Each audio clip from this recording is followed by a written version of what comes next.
Well, as the last speaker, I shouldn't take too much of your time. But dear Manfred, dear Ursula, dear Roberta, dear Alberto, dear colleagues of the European Council, ladies and gentlemen, first of all, thank you to our Spanish colleagues for putting together this amazing Congress. And Manfred, it is always easier to organize a successful Congress if you emerge victorious out of a European election, as we have done last year.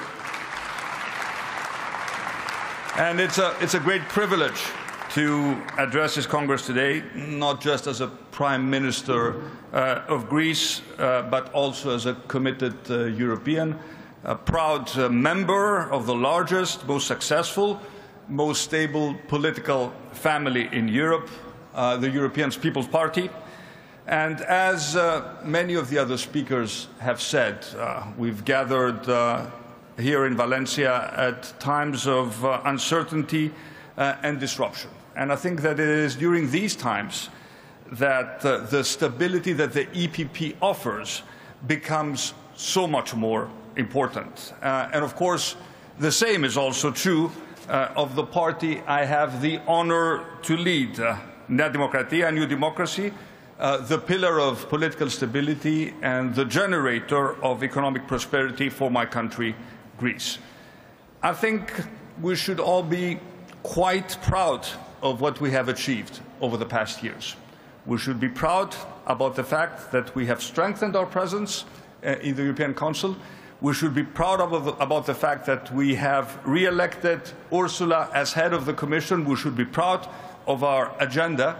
But of course, with this success comes responsibility. And we are now at the crossroads of tectonic geopolitical and economic realignments. And our citizens expect from us true leadership in these times of unprecedented polycrisis. And let me quickly focus on three issues which I believe should be at the top of our agenda. First of all, as many of my colleagues have already pointed out, our highest priority, our absolutely #1 priority needs to be to restore and enhance the competitiveness of our economies. And we must face the ugly truth that in the past we have made concessions, we have occasionally settled for less, and now we risk falling behind as our competitors move ahead at speed. We must act now. Europe must stop being a factory of new rules and start being a factory of growth. And that means that we have to pick our regulatory battles wisely, and we have to implement real change when driving reforms. I very much welcome the initiatives of Ursula regarding the new omnibus legislation, simplifying regulation across the European Union. Reforms do deliver prosperity. Take the example of my country, Greece. We have undergone a profound transformation. We were the poster child of the crisis 10 years ago, and now we are a country that ranks amongst the fastest growing economies in Europe. Fiscally responsible. We just delivered a primary surplus of 4.5% for the fiscal year of 2024.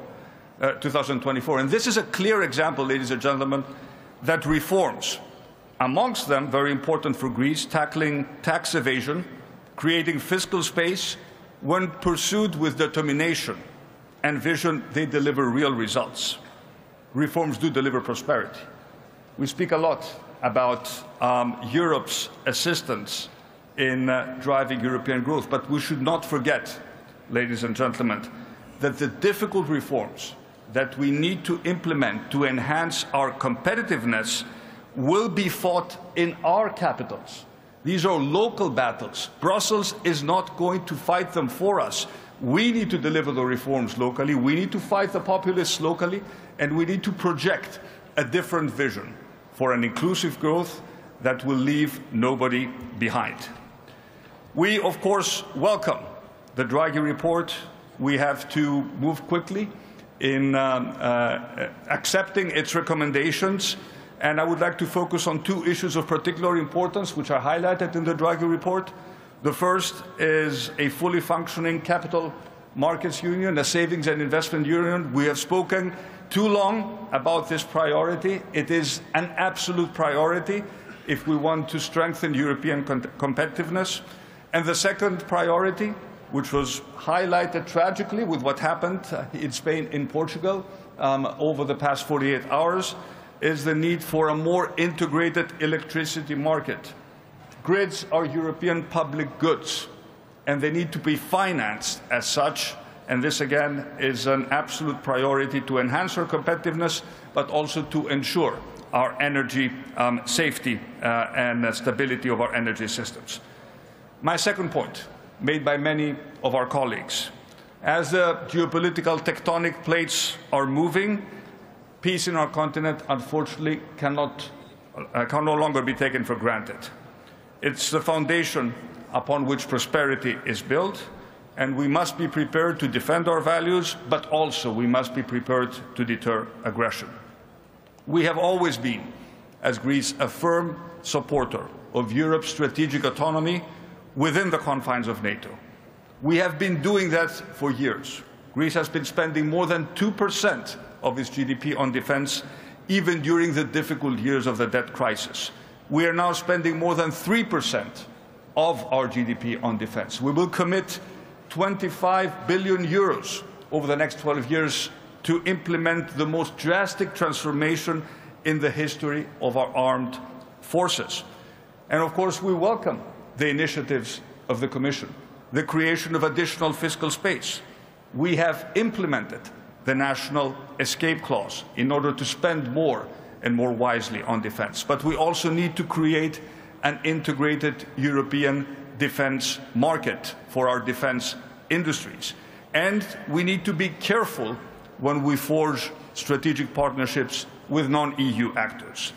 Such partnerships must take into account and safeguard the security and defense interests of all member states. At the end of the day, the purpose is to reduce dependencies rather than to perpetuate them or create new ones. We have enough industrial capability in Europe to succeed in covering most of our needs through European companies.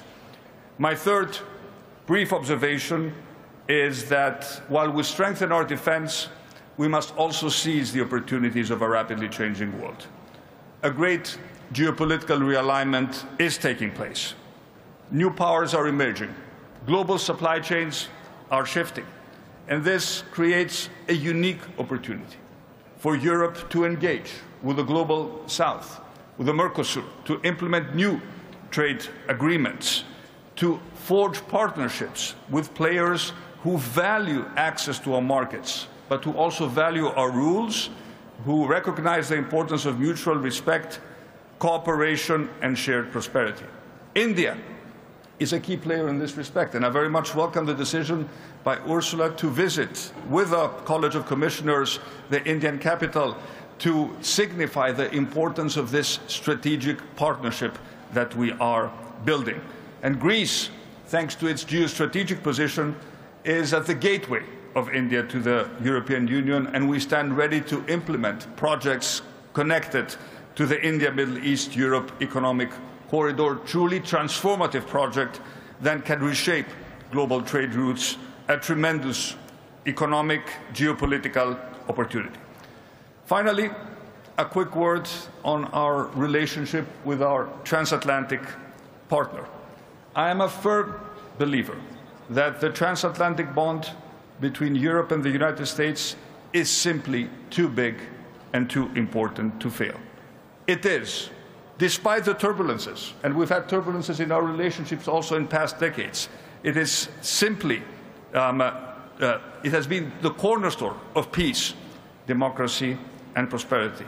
And the only way to manage this relationship on the basis of an equal footing is for us to become stronger and more autonomous. And this is exactly what the agenda for the next 5 years needs to be. Our relationship with the United States is important, it is indispensable, and this transatlantic relationship must evolve, but we need to approach it from a position of strength and a position of confidence.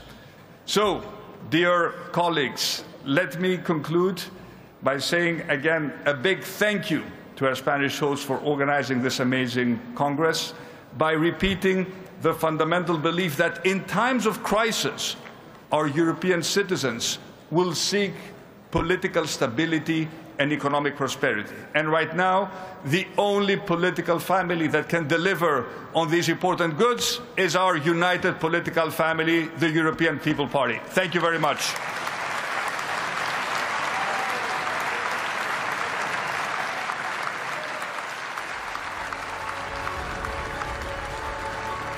Thanks for your words, Mr.